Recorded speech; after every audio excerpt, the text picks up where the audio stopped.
Good evening, everybody, and welcome to Evening Conversations at Connecticut's Old State House. We're so happy to see you here today. Well, not see you, but have you here today with us. We have a very exciting program today, the Capitol Connoisseurs to the creation of the Capitol Collection.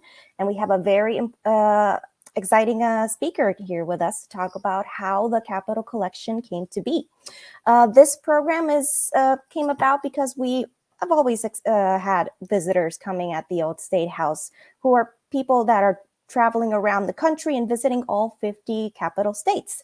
So we just got to talking with some of our friends at the Capitol Information and Tours, and they let us know that this book, the Capitol Collection, exists and that people can travel around the world with this book and get stamps and just a way to commemorate the visits that they go through all 50 states, visiting all the state capitals.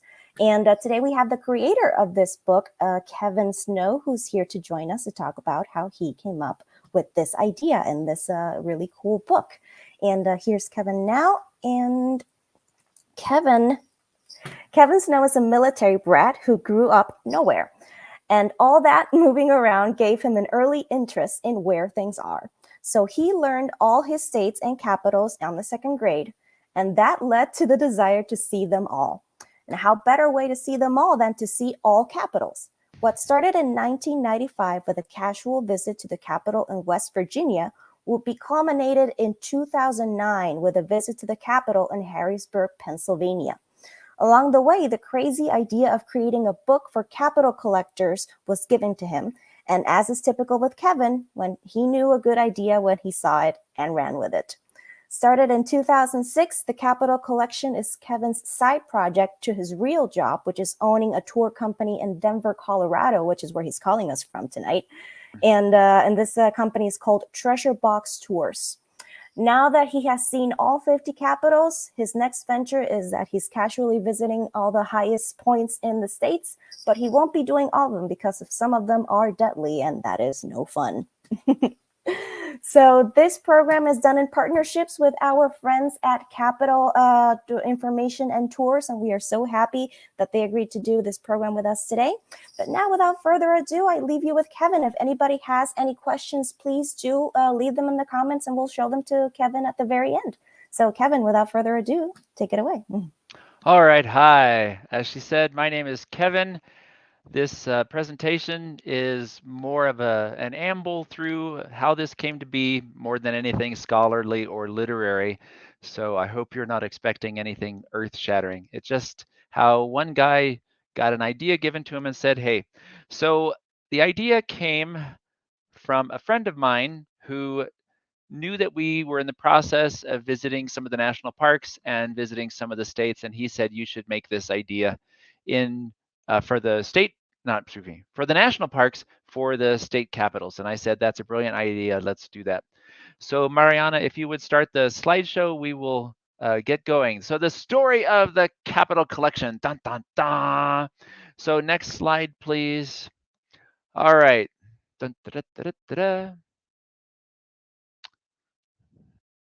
Next slide, please. This is being done there. Mariana's doing this, so there we go. Okay, so first of all, after college, I went to Peace Corps. When I got back from Peace Corps, I met my future husband, and that was 1995, and he wanted to see the States, and I wanted to see the States. I always wanted to, so we decided to take a road trip. And the first capital that we went to on our road trip was the one that you see here in this picture, although you don't see it very well. That is the Capitol in Des Moines, Iowa. At this point, I didn't think I wanted to see the capitals. We were just driving by. He said, hey, I want to stop. So we stopped and we took some pictures. That is a picture of me back in 1995. Holy guacamole. No gray hairs then yet. Anyway, we stopped, we got a picture, and from there we continued. We did not go through Springfield, Illinois, but we did stop in Indianapolis. We drove by the Capitol there in Indianapolis. We saw the Capitol building. We did not go in because it was raining torrents, and we continued. We went south because our direction of going was toward Virginia, which is where we were headed, but we did come into West Virginia. during all of this driving, we said, you know, we should really see the capitals and start collecting them all just for ourselves. So the one there in West Virginia, next slide, please, was the first one that we would actually go in. So my first state capital is Charleston, West Virginia. Now, these pictures are not from that visit. The picture that was before this one was one that I took with a regular camera and scanned. So that's why that picture looked a little hinky. This set of pictures that you have here is from the drive that I would do later on when the Capitol collection was started. So 1995, I visited. As I was telling Mariana before this began, I have not actually been back to this Capitol since that visit, except to drop off the stamp. So I've not really done a real visit. But this is the Charleston Capitol. One of the things I learned when I was in West Virginia for the first time, this was my first visit as an adult. This Capitol is located on the Kanawha River there in West Virginia. And when West Virginia separated from Virginia, one of the proposed state names was Kanawha.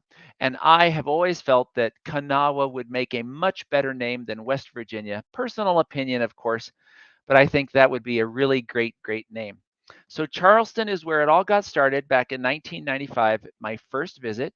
You can see how new it was. I didn't take a single picture. I went in, saw it, didn't think anything of it. It was going to be my future, kept going. All right, next slide, please.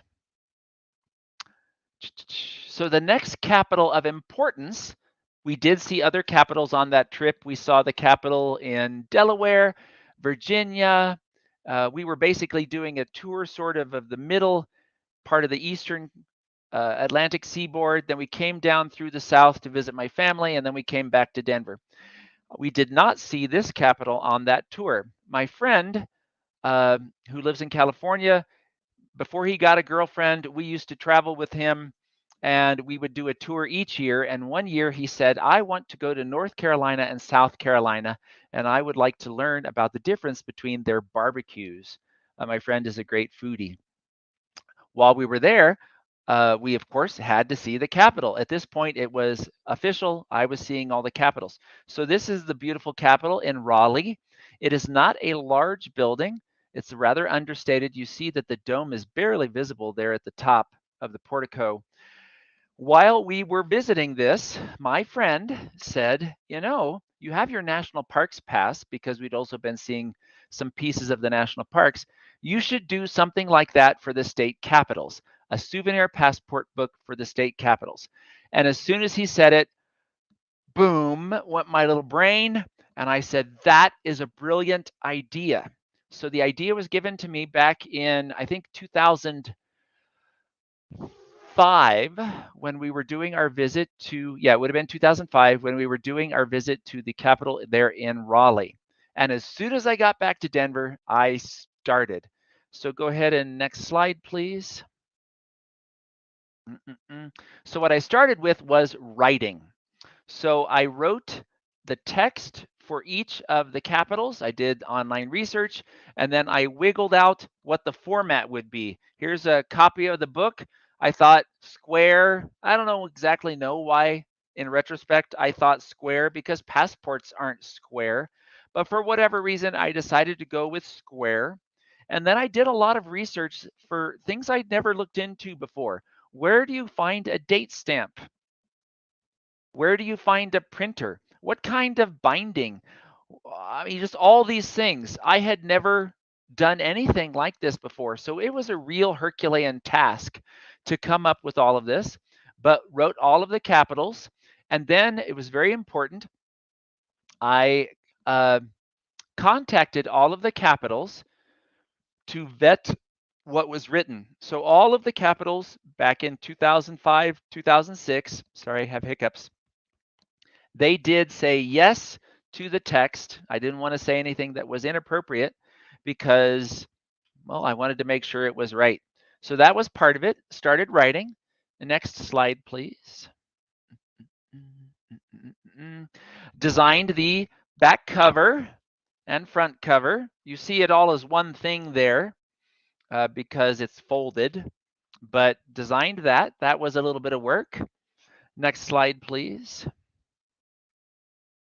And then I inveigled my mother-in-law into designing the art for the stamps. Now, I am not an artist, 0% talent in art, but my mother-in-law is a great artist. So she and I worked together to come up with what I needed. I gave her a general specification on the size. By this time, I'd found out what a date stamp was and how it worked.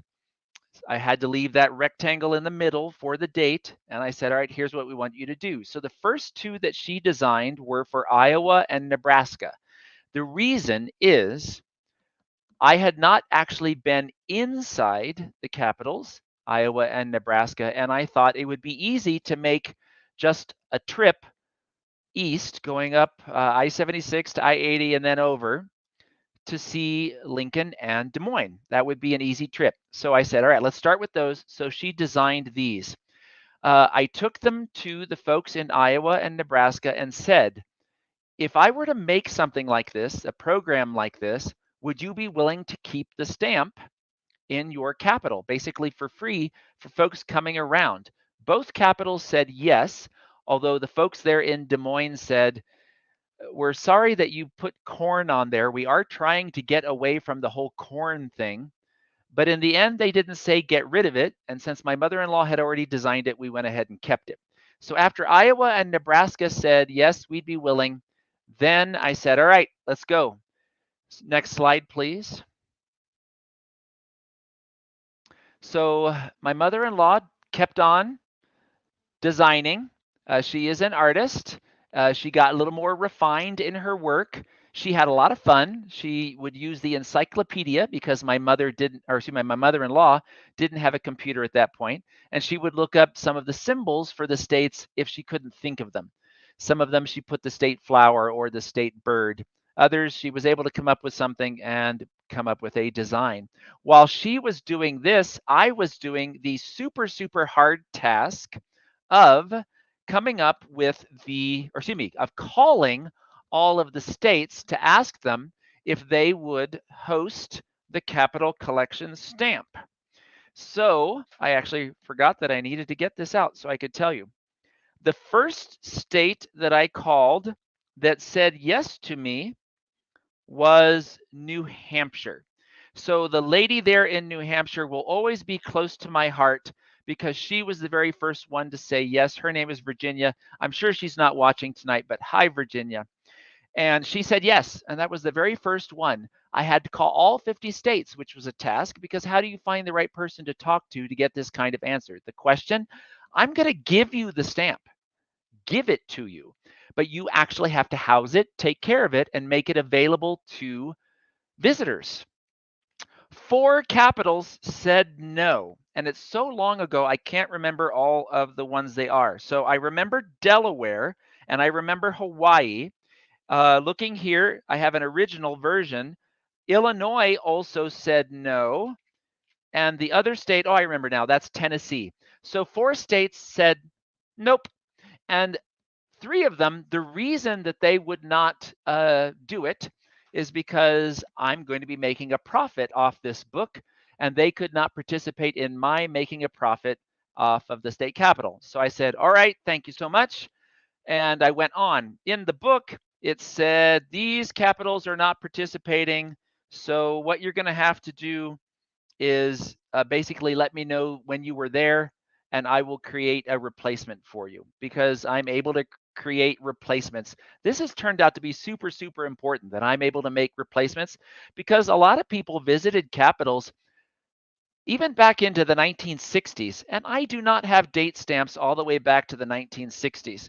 So being able to generate these has been quite a deal. Hold on, I'm going to plug in my computer just so I make sure the power doesn't go out. And people for these 4 capitals were able to write to me and say, yes, I would like to get a replacement for such and such a date. Today, the thing that occupies most of my time, and I'm all over my office here, sorry, is replacing Capital Collection stamps. This is a batch of Capital Collection replacement stamp letters, and this is just the ones that reach me in the mail. I have probably 15 emails currently in my inbox for folks who need replacements. So it takes a lot of time, but there it is. Anyway, 4 states said no. And there's where it was. Eventually, interestingly enough, all 4 of those capitals would contact me and say, please send us the stamp. And it was the same reason for all of them. People don't pay attention to what's written in the book. They didn't notice that it said there's no stamp in Tennessee. They just went in and said, hey, I'm ready to get my book stamped. What?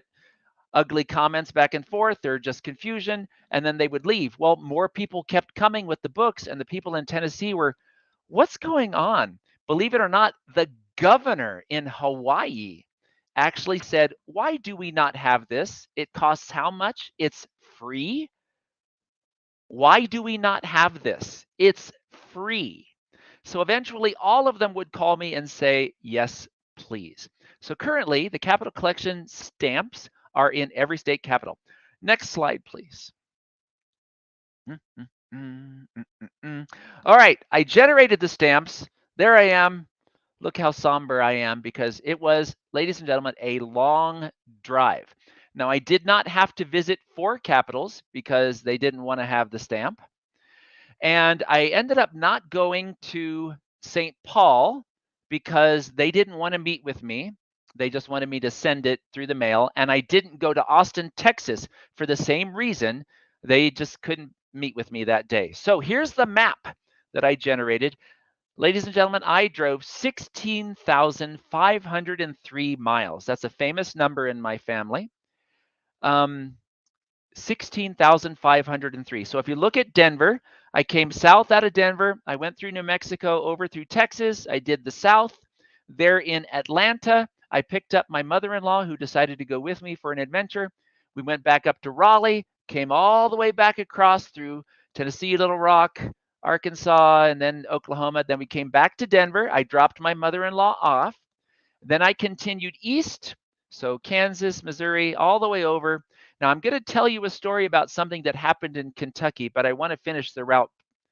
Over to the East Coast, up to Maine, back over. You see I did a little jog up to Lansing, Madison, back over to Lincoln, up to Pierre, up to Bismarck. I'm going to tell you a story about Bismarck to Helena, and then swaths back through Phoenix and Santa Fe, and then up to Denver. And then I did a little up to Cheyenne, which is only 100 miles from Denver, to deliver that stamp. 16,503 miles.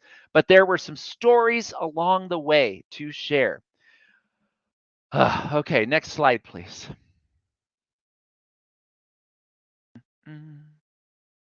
Okay, now, ladies and gentlemen, I was not driving my own car because at that time I did not own a car. I didn't own a car for many, many, many years, and I was going to have to rent a car. But a friend of mine said, I am getting ready to donate my car. I don't care that you're going to drive all these miles on it. I'm going to donate it. So why don't you just take this car? I've gotten a new one. Take this car, drive it, and when you come back, I will donate it. So I said, great, a free car to use. It has insurance. We're good to go. All right, so I drive, do the south, come back to Denver, drop off my mother-in-law, Kansas, Missouri, Southern Illinois, all that jazz. And I eventually come over to Ohio and Kentucky along the Ohio River, and I stop in the city of Ashland. So this is from Google Maps, and I have highlighted the city of Ashland, Kentucky. I was on my way to Charleston, West Virginia. And I don't remember why I stopped. I was getting gas or I was getting something to eat. I think it was probably gas, but I don't really remember why I stopped. And for whatever reason, when I stopped, I turned off the car, I went and got gas or went to the bathroom, something. And when I came back, the car would not start. So I am also 0 degrees capable when it comes to mechanic things. So I had no idea what to do. So I called a mechanic, And the mechanic came, and this guy was a really, really big guy. And Ashland, Kentucky, at least where I was for the gas station and for the mechanic, you were way out in hillbilly country. My father's family, they're hillbillies, so this is not necessarily a bad thing. He grew up in super, super poor Tennessee, so I understand. But this is where I was, and this guy, he was the proverbial sort of hillbilly mechanic, and he was a really big guy. So he said, I'm going to look at your car. So he worked on that for an hour or two and was getting under the uh, steering wheel. He was in the hood area. I mean, he was doing all this sort of stuff. And in the end, he said, I can't figure out why this is not starting. He said, but I've got an answer for you. And what he did is he took his pocket knife and he went over to some dead car or some pile of trash. I don't remember. This is a long time ago. This is 2006 now. And he cuts it. He cuts the section about so long. He strips the waxy, rubbery seal off the outside and bends it so it's about a horseshoe. And it was about this big. Only at the very ends are the wires visible. The rest of it is covered in that wonderful rubbery stuff. And he says, here's what you do. And he did all of this with a Southern accent, which I'm not going to do for you, but he did with a Southern accent, except for the one line. I will say the one line, I'll try to get the same tone. He said, just reach down here into your engine, touch these 2 points together with the 2 sides of your little horseshoe here. That'll jumpstart the car. Okay, I'm a regular person, but I have a firm fear of sticking my hand into engines because I'm afraid something's going to move and slice off my hand or a finger or whatever. And in fact, when I looked down in there, I said to him, these 2 points, are you sure? He said, that's fine. So I reached down in there, I touched them together. The car sparked, sputtered up, and I'm not ashamed to say I screamed like a little girl and dropped that thing and jumped back because I was certain I was going to have my arm cut off right then and there. And he just laughed, and I said, I saw a spark. And he said, and I quote, this is in my journal from the time, it's a very famous story in my family. I said, there was a spark. I could get electrocuted. And he said, oh, shoot, that's just 12 volts. That ain't enough to tickle a kitten. So in case my Southern accent was terrible, what he said was, oh, shoot, that's just 12 volts. That's not enough to tickle a kitten. So I figured, okay, not enough to tickle a kitten. I can do it. So I reached down in there and I jump started the car, paid the fellow, and got back in the car and drove to Charleston. I actually had an appointment to drop off the stamp in Charleston, and so I needed to get there. So I drove to Charleston. When I turned off the car, everything working perfectly, went into Charleston's Capitol, came out, opened the hood, jump started it. Eventually, of course, I got completely used to doing this because for the rest of my drive, I had to do that. And every time I stopped the car, but was staying with the car, I would pop the hood so it would cool because sticking my hand down in there to jumpstart it was pretty hot. I didn't burn myself, but it was getting pretty hot. When I got to Des Moines, I reached Des Moines on a Friday late, and I couldn't see the Capitol until the following Monday. So actually, it wasn't Des Moines, it was Iowa City. And I stayed the weekend.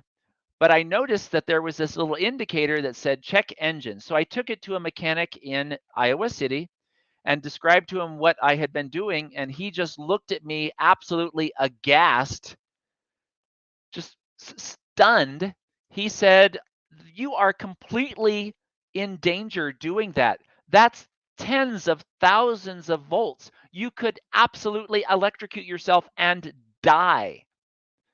So, of course, at this point, I've been driving now. The whole trip took 5 weeks, by the way. I've been driving now for, I don't know, a week. I don't remember.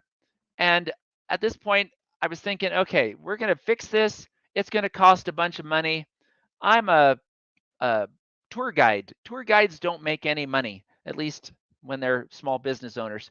So I did not want to pay. So in my head, I said, all right, I can do this. So I said, thank you so much. I just continued doing that, jump starting the whole rest of the time. All right, so on we go from Iowa. Next slide, please. We've tickled the kitten and we travel. Oh, I forgot. I had a story before Iowa City. The New England Day was my most impressive day. I visited 7 capitals in one day. I started with Hartford at 7 a.m. I got there when it opened. From there, I went to Providence and then to Boston, and I went to Concord, and then I went to Augusta, and then I drove across the endless woods to get to Montpelier, and then I went to Albany. So I did 7 capitals in one day on that day. It was a long day, and I was driving zoom, zoom, zoom, zoom, zoom. I'm sure the people up there in northern New Hampshire and such were just thinking there's some crazy man going through there. So that's kind of fun. Here's a picture of the Capitol in Montpelier from that drive. Next slide, please. Okay, the next story of significance comes from my first visit to the Capitol. No, this would have been my second visit. I had been there as a tourist at the end of the 90s. So I was back and I was taking pictures along the way in case I needed them for work. Ta-da, these are some of the pictures I took. They're at the wonderful Capitol in Bismarck. Bismarck is one of 4 state capitals that are also skyscrapers. And I was just there earlier this year. I think it was, yeah, earlier this year for a tour. Had a great time. After the Capitol interior, go to the next slide, please.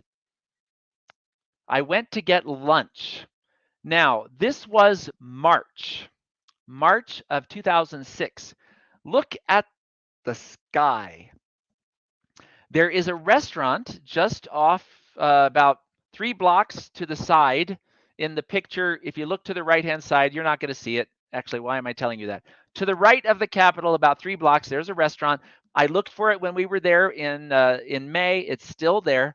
I had my lunch at the restaurant, and then I got on I-94 heading west. Well, I don't even remember, but 30 minutes, 45 minutes after I left Bismarck, it started to snow. And it just snowed and snowed, and I was in a full-on snowstorm. Now, no one was telling me to stop, and I drove very, very slowly. I'm from Colorado, so I have a lot of practice driving in the snow, and this was a fine car, so I basically just drove slowly. And I drove and drove and drove and just didn't stop except for gas or to use the bathroom. And since I wanted to try to get away from the snow, I drove all the way across North Dakota, which is about 3 hours from Bismarck to get to the western edge. And then I just kept driving. Montana, love it, beautiful state. It's a big state. So I just kept driving. And I basically drove, without stopping except for gas and bathroom breaks, and just kept going. It was probably about an hour outside of Helena when it started changing from snow to rain. And at that point, I unclenched my fingers from the steering wheel and just kept going. And I got into Helena. It was really late, but I was there safely and all was fine. I called home to check in to say, I've gotten to Helena. There was some snow, and I was told, "Oh my goodness, I knew you were driving. I was wondering when you were going to call. All of the interstates in North Dakota and eastern Montana are closed, every single one of them." And I said, "Well, they must have been closing them behind me because no one actually stopped me." And so I was able to make my meeting in Helena the next day. So that was the most harrowing part of my 16,503 mile drive. From there, everything was super, super easy, very long, but super, super easy. I listened to a lot of books on tape. Next slide, please. When I got back to Denver, having delivered all the stamps that I was going to deliver, it was time to make a website. I hired a lady to make the website, and this is a screen capture of the website. One of the things that I did in the first book that I soon realized was a mistake is in the first book, I gave hours for the capitals. Terrible mistake. The capitals are constantly changing. They're open hours, open days.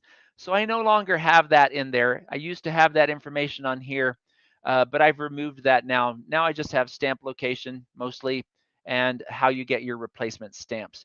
So there is a website for the rare bird who wants to go see all of the capitals. Once I started doing this, though, I would find out that it is not such a rare bird. Next slide, please.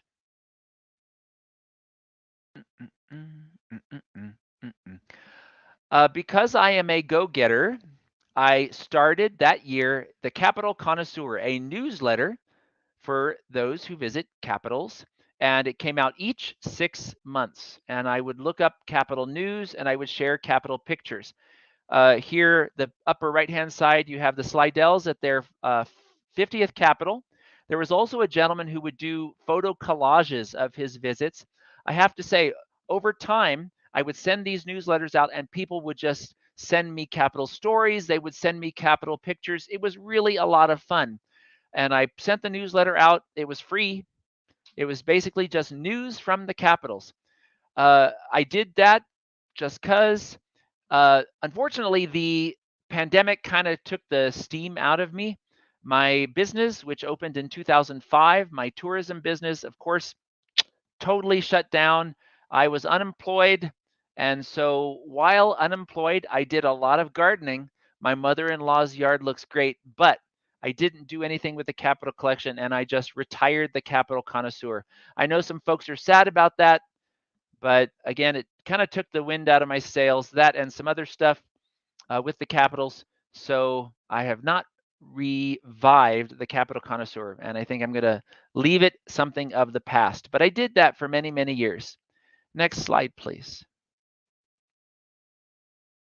Okay, over the years, I have gone to revisit many of the capitals. You see me there, upper left, there I am on a visit in St. Paul.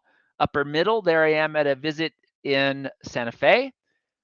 But ultimately, I would not get to my final capital until 2009. So the bottom middle and the bottom right, or excuse me, the center right picture, that is from my first visit to Harrisburg, Pennsylvania. Now you might be saying, but wait, Kevin, you delivered a stamp there. Because I was not going there with my husband, I actually made a promise that I would not visit. So when I went in, I know this is going to sound extreme, but I actually kept my eyes down. I found the tourist information desk. I gave this stamp. I said, here you go. Nice to meet you, all that stuff. And I went out without looking at anything. I didn't even look up at the dome. That way we could share it together. The picture on the bottom middle, you see me doing 5-0 because it was my 50th capital. And what is that? 14 years to see all of the capitals. So Harrisburg, right next to Charleston, West Virginia, they're right next to each other, were my first and my last. So that's kind of fun. So next slide, please. Okay, now my tour company, Treasure Box Tours, because I'm the boss, I'm the owner, when we take tours, I can say, yeah, we're going to see a state capitol anywhere along our route. So this year we did a tour to follow the Arkansas River, which starts in Colorado, from where it starts to where it ends in the Mississippi River. And while we were in Little Rock, Arkansas, I said to my folks, come on, we're going to see the state capitol in Little Rock. By this time, or at this time, we've probably seen, I'd say 5 to 8 capitals or so. The one in Denver doesn't count because we live here. My tour guests that you see there, all very happy because it was a beautiful day. They have actually suggested that I break the states into groups and we do a group each year until they've seen all of the capitals. So We may do that in the future. Things are still kind of hinky here from the pandemic. I'm hoping 2023 will be a normal year because 2022 has still been off kilter here. But yeah, I take folks to see state capitals. I was going to show them the beautiful capital in Albany when we went through Albany in October, but I did not know that there are still states that celebrate Columbus Day. It's not a holiday in Colorado. So I totally made the mistake of scheduling the tour, not realizing that that day was going to be a holiday. And the folks in Albany said, and I quote, so this is what I do for the rest of my life. The Capitol collection is just something I do on the side because I'm kind of crazy. All right, next slide, please. All right, now I know what you're going to say. It's the question I get asked most. And that is, Kevin, what is your favorite state capital? Now, normally I do not answer because I don't want to prejudice people. I tell them, always a little bit tongue in cheek, well, what I need you to do is go see all of the capitals, and then you and I may discuss which ones which one I think is the best, which one you think is the best, and which one is the worst, in my opinion. I definitely have an opinion on what is the worst. I will not share that capital with you because I don't want to piss off the people in that state, which, by the way, is a great state. I'm just not going to tell you. But I will go ahead and tell you my favorite one. I don't know if any of you happen to recognize this capital. Weirdly, it was the capital we started the presentation with. It was behind the trees. This is my personal favorite state capital. It is the one in Des Moines, Iowa. Now, I do want to let you know that the current Capitol building there in Hartford is in my top 5. But my number 1 is there in Des Moines. And the reason for that, multiple reasons. Number 1, it's enough different to where you feel you are seeing something unique. But it's not so unique that you don't quite get the building. Santa Fe, it's a beautiful building, and I love the art, but it doesn't look like a capitol. Some of the skyscraper capitals people don't like because they're skyscrapers. So this one, it's got the central dome, so it's got the nod to the traditional, but it's got 4 other domes, so it's kind of unique. The inside is beautiful, breathtaking art. The law library in this building will knock off your socks. The exterior is also beautiful. The Capitol building in Denver is not in my top 20. It's not in my top 30. Why? Because it's got a hideous parking lot around it. It's so ugly. It's got a great view of downtown Denver and the park, but it's got this really, really ugly parking lot. It just diminishes the whole exterior. But here in Des Moines, they don't have a parking lot marring the park area around it. There's one nearby, but it's not on the actual grounds. And looking west from the Capitol, you have this gorgeous view of downtown Des Moines.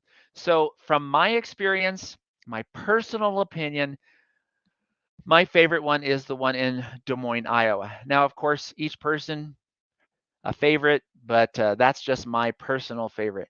When you have seen them all, let's chat. I'd love to know what your favorite is. When people write me to tell me I have seen all 50, I always ask, what was your favorite? And I have gotten lots of answers over the year. There is no clear winner. Absolutely not one clear winner. So that's kind of fun. So that's the story of how I, an obviously crazy fellow, ended up turning a friend's idea into a business. So that was 2006. So that's, what is that? 16? No, I don't do math. No. 14 years. 14 years. Yes. So that's 14 years. I'm not sure how long I'll keep doing this. Obviously, there are some obligations, but at some point, I'm probably going to try to slide it off to someone else because of this, that, and the other thing. But for now, it's all right. So I guess at this point, since I wasn't sure how long this was going to last, that's the story. And if you have any questions, please let me know over in the comments section. You are not obligated to have any questions at all. But if you do, please let me know. Right. Thank you so much, Kevin. That was so interesting and fun. Yeah. I'm jealous so much traveling around so all the time. It was a lot of fun. And I actually am paid to travel, so that's not a bad gig. Yeah. Best job ever. Yeah, it All right. So has its charm. while we're waiting for questions from the audience, let me just ask you a question that I've been wondering. What was the most surprising capital that you visited? Or maybe not the capital itself, the city maybe. What was the most like unexpected capital that you visited? All right, so we're going capital with an A for the city instead of Mm, capital for the with an O. mm, Okay, if we're going with the city, I was actually super surprised. I'll give you a couple answers. I was super surprised at how tiny Montpelier is. And it wasn't until after that that I looked up. Only 1/3 of the state capital cities are also the largest city. So Denver's the largest and it's the capital, but right. Montpelier is not. So that was kind of fun. Let's see what else about the capital city. I was surprised at the one in Atlanta. It is completely surrounded by downtown and has no grounds at all. Nada, Mhm. not a lick of green there. The one in Montgomery, Alabama should be used for a set if they ever make Gone with the Wind again, if they do a remake. It has this grand staircase. Um, but what about cities? Let's see what else. Oh, the folks in Austin. The folks in Austin, Texas were very, how do I say this nicely? Vehement. Our capital is not pink. Our capital is sunset red. Because when I was in Austin, I said, "Oh, I love your capital. All that big, beautiful pink dome." No, it's sunset red. So I quickly learned the people in Austin have a bit of complex about the capital. Austin, otherwise, great city, loved it, saw the bats, had a good time. The people in Pierre, very nice, but also very intent on the pronunciation of the capital. It's Pierre, not Pierre, which I had grown up. I didn't know any better. I had never been to South Dakota. I always just said Pierre. Um, yeah, those are just a few off the top of my head. Mm, okay, thank you. You're All welcome. right, still waiting on some questions. If anybody does have any questions, do please drop them in the comments. In the meantime, I also have another question. What are your opinions on the old state houses? I know not all the states have old state houses, but I'm biased because we are working at the old state house, and we do have a relationship with the current state capital. But some people decide to visit both. Some people decide to visit the current state capital. What do you think? Were you also making a point, or were trying to visit the old state houses as well? I have not been to the old state house in Connecticut, Mm. and I have not made that a goal of mine. Um, I am a very go, go, go, go, go person. So when I was doing this drive, basically I got in, delivered, met my person, took some pictures, and left immediately. I did not linger. Um, I actually haven't been back to Hartford for a vacation with my family to relax in since 2004, and I was there with my in-laws, and they were not into capitals. So if I went back on my own or just the two of us, I would absolutely be happy to. But when I was working, I was focused on work, so I did what I had to, and then I moved on. But it's something I would rectify if I went back again. The one thing I don't do presidential libraries. I don't do state historic sites, all the places. There are just too many of them. But old state houses, I could get behind that. Yeah, we're lucky. Not all old state houses have survived till the present day, but we love ours here at Connecticut. I love it. All right. Still no questions from the audience. All right. Well, I guess I answered every question. Yeah. So if any of you do have questions, you Mhm, may always forward them to Mariana. She knows how to reach me. mhm, I don't mind. mhm. If you come through Denver, uh, you're going to have a nice city, but the capital, it's all right. They need to get rid of that parking lot. But yeah, Mhm. maybe you'll see me Wave as you go by. With your tour group. That's right. All right. Well, Kevin, thank you so much for joining us tonight. This was really, really fun. I hope everybody also enjoyed watching.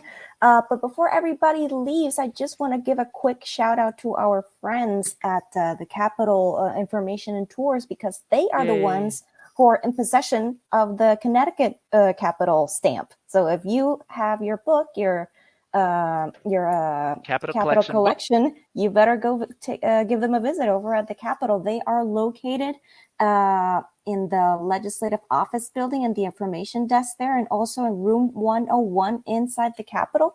If you don't have your book yet, they are very happy to just give you a postcard that they can stamp for you. And if you are also missing a stamp from them, they can just mail you a stamp, not a stamp, a label with the stamp, so you can add it to your collection. So that is the Connecticut stamp. If you are interested in taking a tour and booking a tour at the state capitol here in Connecticut, you can do so. You can visit their website right there on the screen. They have their hours there. You can also contact them there through this email. You can also check out their website for all the information that you need to give them a visit. And also, if you are interested in some of our future programming here at Connecticut's Old State House, we do have a couple coming up for first night for New Year's. Do join us for some crafts music and a scavenger hunt. We're going to be open from 2 to 5. And Nikita Waller is going to be performing a concert from 2 to 4. That's first night. And also next year, I can believe we're already planning programming for next year, but in January 19th, we're going to have a talk with Matthew Warshauer about the Emancipation Proclamation. And then on January 14th, we're going to have our next conversations at noon at the Connecticut Freedom Trail program, which is going to be focused on us, on the Connecticut's Old State House. And that's going to be with Sally Whipple, our executive director. So yeah, that is everything that's coming up over at our end of the Connecticut's Old State House. I hope you enjoyed today's program. Kevin, again, thank you so much for joining us today. And thank you also to our friends from Capitol Information and Tours for doing this program with us. Thank you so much. Good night.